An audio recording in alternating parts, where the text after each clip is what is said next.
Continue with chapter 6. You youngsters look very spiffy in those helmets, Phil said with a wide, optimistic smile on his face. I know you must be a little nervous, but I'm sure all of you children will rise to the occasion. The Baudelaire orphans sighed and looked at one another from inside their diving helmets. When someone tells you that you will rise to the occasion, it means they think you'll be strong or skillful enough for a particular situation. But Violet, Klaus, and Sunny did not know if they could rise to the occasion when they were so afraid of sinking. Although they had dragged their helmets back and forth to the barracks, they hadn't realized how awkward they were until they had strapped them onto their waterproof uniforms. Violet did not like the fact that she couldn't reach through the helmet to tie up her hair in case she needed to invent something on the spur of the moment, a phrase which here means while traveling through the Gorgonian Grotto. Klaus found that it was difficult to see, as the small circular window in his helmet interfered with his glasses. And Sunny was not at all happy about curling up inside her helmet, shutting the tiny door, and being carried by her sister, as if she were a volleyball instead of a young girl. When they had put their uniforms on just a few hours earlier, the three siblings thought that the waterproof suits had fit them like a glove. But now, as they followed Captain Wittershins out of the main hall and down the damp and dripping corridor, the children feared that the uniforms fit more like an anchor, dragging them down to the depths of the sea. Don't worry, Fiona said, as though she were reading the Baudelaire's minds. She gave the siblings a small smile from behind her diving helmet. I assure you that these suits are completely safe but uncomfortable. As long as we can breathe, Violet said. I don't care how uncomfortable they are. Of course you'll be able to breathe, the captain said. The oxygen system in your helmet provides the oxygen system in your helmets provide plenty of air for a short journey. Of course, if there is any opportunity to remove your helmets, you should do so. That way the system can recharge itself and you'll have more air. Where would we find an opportunity to remove our helmets in an underwater cave? Klaus asked.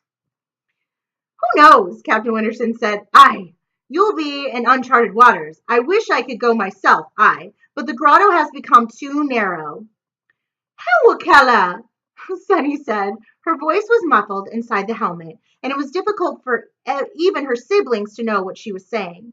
I think my sister is curious about how we'll be able to see our way, Violet said. Does the Queequeg have any waterproof flashlights? Flashlights won't help you, the captain replied. It's too dark. But you won't need to see your way. If Klaus's calculations are correct, the tide will just push you along. You won't even have to swim. You can just sit there and you'll drift right to the sugar bowl. That seems like an awfully passive way to travel, Fiona said. Her stepfather agreed. It does. But there is no other solution, and we should not hesitate. He stopped and pointed to his plaque. He or she who hesitates is lost, he reminded them. It's a little hard not to hesitate, Violet said, before doing something like this. It's not too late to draw straws, the captain said. You don't all have to go together. 3 of us prefer not to be separated, Klaus said. We've had too much trouble that way. I should think you've had too much trouble in any case, the captain said. The Baudelaires are right, stepfather, Fiona said. This way makes the most sense. We may need Fiona's mechanical expertise or Klaus's knowledge of the tidal charts, and Sunny's size may come in handy if the grotto gets any smaller. Oop, Sunny said, which meant something like, I don't like the idea of drifting by myself in a diving helmet. What about you, Fiona? The captain asked. You could stay here with me. My skills might be needed as well, Fiona said quietly, and the Baudelaire shuddered, trying not to think about the Medosian mycelium and its poisonous spores. Captain Wintershins admitted, and smoothed his mustache with one gloved finger. Well, I'm going to tell VFD all about this. All 4 of you volunteers will receive citations for bravery. The Baudelaires looked at one another as best they could through the small circular windows. A citation for bravery is nothing more than a piece of paper, stating that you have been courageous at some time, and such citations have not been known to be very useful when confronted by danger, whether deep underwater or, as the Baudelaires would eventually learn, high up in the air. Anyone can write a citation for bravery, and I've even been known to write one for myself from time to time in order to keep my spirits up in the middle of a treacherous journey. The three siblings were more interested in surviving their voyage through the Gorgonian grotto than in receiving a written statement complimenting them on their courage. But they knew Captain Wintershins was trying to keep their spirits up as he led them down the corridor and into the room where they had first encountered the captain of the Queequeg. To get into the water, the captain said, "You just climb up the same ladder and give a holler when you're at the hatch. Then I'll activate a valve down here so the submarine won't flood with water when you open it. Then, as I said, you'll just let the current carry you. You should end up in the same place as the sugar bowl. And you still won't tell us why the sugar bowl is important," Violet couldn't help asking. "It's not the sugar bowl," Captain Wittershin said. "It's what's inside it. Oh, I've already said too much. There are secrets in this world too terrible for young people to know.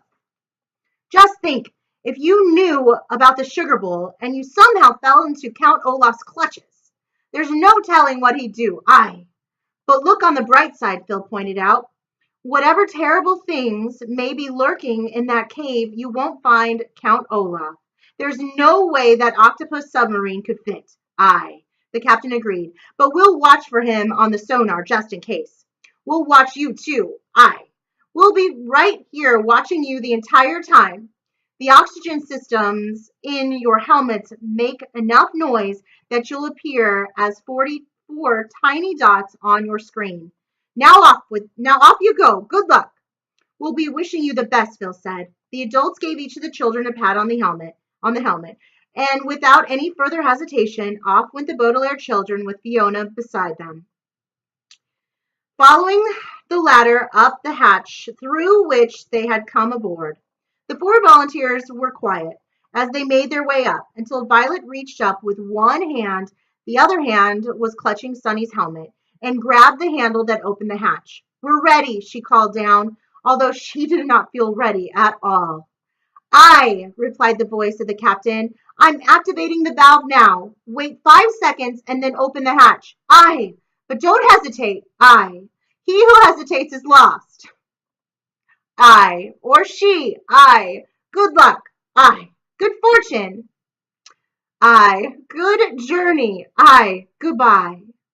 There was a distant clanging, presumably the sound of the valve activating, and the four children waited for 5 seconds, just as you may wish to wait a few seconds. Try that again. Just as you may wish to wait a few seconds yourself. So all thoughts of the Baudelaire's predicament will vanish from your imagination, so that you will not be weeping as you learn several boring facts about the water cycle. The water cycle, to review, consists of three key phenomena: evaporation, precipitation, and collection, which are all equally boring and thus equally less upsetting than what happened to the Baudelaires when Violet opened the hatch and the icy dark water of the sea rushed into the passageway. If you were to read what happened to them in the moments that followed, you would find yourself unable to sleep as you wept into your pillow and pictured the children all alone in the grim grotto, drifting slowly to the end of the cavern. And yet, if you read about the water cycle, you would find yourself unable to stay awake due to the boring description of the process by which water is distributed around the world. And so, as a courtesy to you, I will continue this book in a way that is best for all concerned. The water cycle consists of three phenomena: evaporation, precipitation, and collection. Totally forgot condensation, but I'm not going to say anything. I did. Meant not to say anything. Sorry. Which are the three phenomena that make up what is known as the water cycle. Evaporation, the best of these phenomena, is the process of water turning into vapor and eventually forming clouds, such as those found in cloudy skies or on cloudy days or even cloudy nights. These clouds are formed by phenomena known as evaporation, which is the first of three phenomena that make up the water cycle. Evaporation, the first of these three, is simply a term for a process by which water turns into vapor and eventually forms clouds. Clouds can be reorganized by their appearance, usually on cloudy days or nights, when they can be seen in cloudy skies. The name for the process by which clouds are formed by water, which turns into vapor and becomes part of the formation known as clouds, is evaporation. The first phenomena in the three phenomena that make up the cycle of water, otherwise known as the water cycle. And surely you must be asleep by now, and so can be spared the horrifying details of the Baudelaire's journey. The instant Violet opened the hatch, it's so funny, the passageway flooded with water, and the children drifted out of the submarine and into the blackness of the Gorgonian grotto. The Baudelaires knew, of course, that the Queequeg had entered an underwater cave, but still they were unprepared for how very dark and cold it was. Sunlight had not reached the waters of the grotto for quite some time, not since Ann Whistle Aquatics was still up and running, a phrase which here means not destroyed under suspicious circumstances, and the water felt like a freezing black glove encircling the children with its chilly fingers. As Klaus had predicted, after studying the tidal charts, the currents of the cave carried the youngsters away from the submarine. But in the darkness, it was impossible to see how fast or far they were going. Within moments, the four volunteers lost sight of the Queequeg, and then of one another. Had the grotto been equipped with some sort of lighting system, as it once had, the children could have seen a number of things. They might have noticed the mosaic on the grotto floor, thousands and thousands of colorful tiles depicting noble events from the early history of a secret organization, and portraits of famous writers, scientists, artists, musicians, philosophers, and chefs who had inspired the organization's members. They might have seen an enormous rusted pumping machine which was able to drain the entire grotto or flood it with seawater again in mere minutes. They might have gazed upward and seen the sharp angles of various vertical flame diversions and other secret passageways that once led all the way up to the Marine Research Center and Rhetorical Advice Service, or even spotted the person who was using one of the passageways now, and probably for the first time as she made her difficult and dark way towards the Queequeg. But instead, all the children could see through their small circular windows was darkness. The Baudelaires had seen darkness before, of course. Darkness in secret passageways and tunnels, darkness in abandoned buildings and empty streets, darkness in the eyes of wicked people, and even darkness in other caves. But never before had the orphans felt so completely in the dark as they did now. They did not know where they were, although once Violet felt very briefly her feet brush up against something very smooth, like a tile, fitted firmly against the ground. They could not tell where they were going, although after a while Klaus had suspicion that the current had spun him so he was traveling upside down. And they could not tell when they would arrive, although from time to time Sunny saw, through her diving helmet, a tiny dot of light, much like the tiny dots of Captain Wintershin said that would appear as on the sonar screen of a submarine. The Baudelaires drifted along in cold, dark silence, feeling afraid and confused and strangely lonely. And when their journey finally ended, it was so sudden, it felt as if they had fallen into a deep, deep sleep, as deep and dark as the cavern itself, and now were being jolted awake. At first, it sounded as if a bushel of broken glass were raining down on the children, but then the children realized that they had drifted to the surface of the water, and it was in one curling fluid motion. The tide pushed them onto something that felt like a beach, and the three siblings found themselves crawling on a slope of dark, wet sand. Klaus! Violet called through her helmet. Are you there? What's happening? I don't know, Klaus replied. He could just barely see his sister crawling alongside him. We couldn't have reached the surface of the sea. We were very, very deep. Is Sonny with you? Yes, she said from inside her helmet. Fiona, I'm here, came the voice of the Mike. Sorry. I'm here, came the voice of the mycologist. Oh, but where are we? How can we still be below the surface of the sea without any water around us? I'm not sure, Klaus said, but it must be possible. After all, a submarine can be below the sea and stay dry. Are we on another submarine? Violet asked. I don't know, Sunny said, and frowned in her helmet. Look! The elder Baudelaires looked, although it took them a few moments to realize what Sunny was talking about, as they could not see what direction their sister was pointing. But in a moment they saw two small lights, a short distance from where the volunteers were crawling. Hesitantly they stood up, except for Sunny, who remained curled up in her helmet, and saw that the lights were coming from a place many lights came from, lamps. A short distance away, standing against the wall, were three floor lamps, each with a letter on its shade. The first lamp had a large V, and the second had an F. The third floor lamp had burnt out, and it was too dim to read the shade, but the children knew, of course, that it must have a D. What is this place? Fiona asked, but as the children stepped closer, they could see what kind of place it was. As they had suspected, the currents of the Gorgonian grotto had carried them to the beach, but it was a beach contained in a narrow room. The youngsters stood on the top of the slope of sand and peered at this small dim room with smooth tiled walls that looked damp and slippery, and the sand floor covered in assortment of small objects, some in piles and some half buried in the sand. The children could see bottles, some still with their corks and caps, and some cans still intact from their journey. There were a few books, their pages bloated as if soaked in water, and a few small cases that looked locked. There was a roller skates turned upside down and a deck of cards sitting in two piles, as if someone were about to shuffle them.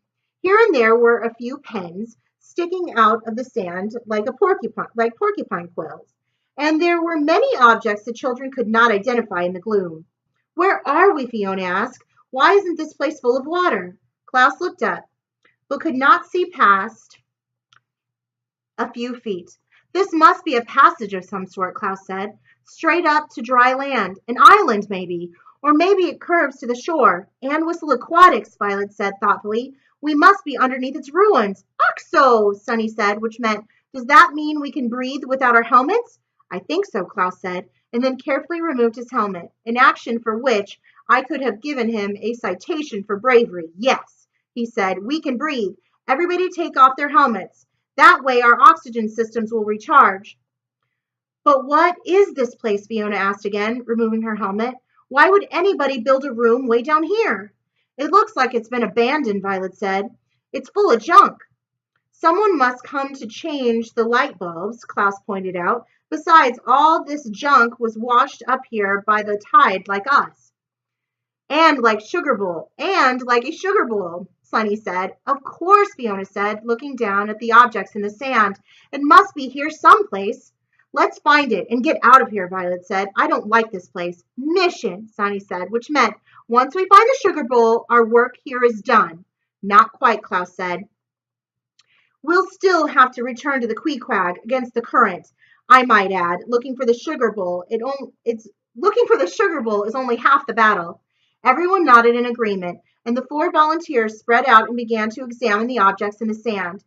Saying that something is half the battle is like saying something is half a sandwich, because it is dangerous to announce that something is half the battle when the much more difficult part might still be waiting in the wings, a phrase which here means coming up more quickly than you'd like. You might think learning how to boil water is half the battle, only to learn that making a poached egg is much trickier than you thought. You might think that climbing a mountain is half the battle, only to find out that the mountain goats who live on the top are vicious and heavily armed. And you might think that rescuing a kidnapped ichnologist is half the battle. Ichnologist is half the battle, only to discover that making a poached egg is much trickier than you thought, and that the entire battle would be much more difficult and dangerous than you ever would have imagined. The Baudelaires and their mycologist, I'm losing it, probably about time to stop. Mycologist friend thought that looking for the sugar bowl was half the battle, but I'm sorry to tell you that they were wrong. And it is lucky that you fell asleep earlier during my description of the water cycle, so you will not learn about the other half of the Baudelaire's battle and the ghastly poison that would end up battling not long. They would end up battling not long after their search through the sand. I found a box of rubber bands, Violet said after a few minutes, and a doorknob, two mattress springs, half a bottle of vinegar, and a paring knife, but no sugar bowl. I found an earring, a broken clipboard, a book of poetry, half a stapler, and three swizzle sticks, Klaus said, but no sugar bowl. 3 canned soup, Sunny said, jar peanut butter, box crackers, pesto, wasabi, lo mein, but not a chourie. This is harder than I thought, Klaus said. What have you found, Fiona? Fiona did not answer. Fiona, Klaus asked again, and the Baudelaires turned to look at her. But the mycologist was not looking at the siblings. She was looking past them, and her eyes were wide with fear behind her triangular glasses. Fiona, Klaus said, sounding a bit worried. What have you found? Fiona swallowed and pointed back down the slope of sand. Mycelium, she said finally, in a faint whisper, and the Baudelaires turned to see that she had spoken the truth. Sprouting out of the sand, quickly and silently, were the stalks and caps of the Mendocian mycelium, the fungus Fiona had described back on the Queequeg. The invisible threads of the mycelium, according to her mycological book, waxed and waned, and had been waning when the volunteers drifted ashore, which meant that the mushrooms had been hiding underground when the children had arrived at this strange room. But now, as time passed, they were waxing and sprouting up all over the beach, and even along the smooth tiled walls. At first, just a handful were visible, each one a dark gray color, with black splotches on the caps as if they were splattered with ink. And then more and more, like a silent, deadly crowd, had gathered on the beach and was staring blindly at the terrified children. The mushrooms only ventured halfway up the slope of sand, so it seemed that the poisonous fungus was not going to engulf them, not yet anyway. But as the mycelium continued to wax, the entire beach sprouted in sinister mushrooms, and until it waned, the Baudelaires had to huddle on the sand in the light of the floor lamps and stare back at the venomous mycological crowd. More and more mushrooms appeared, crowding the strange shore and piling up on top of one another as if they were pushing and shoving to get a good look at the trapped and frightened children. Looking for a sugar bowl may have been half the battle, but now the Baudelaire orphans were trapped, and that half was much, much more troubling. All right, we've ended chapter 6. We'll continue with chapter 7. Probably not so soon, but soon. Probably next week. All right. Thank you so much. See you soon.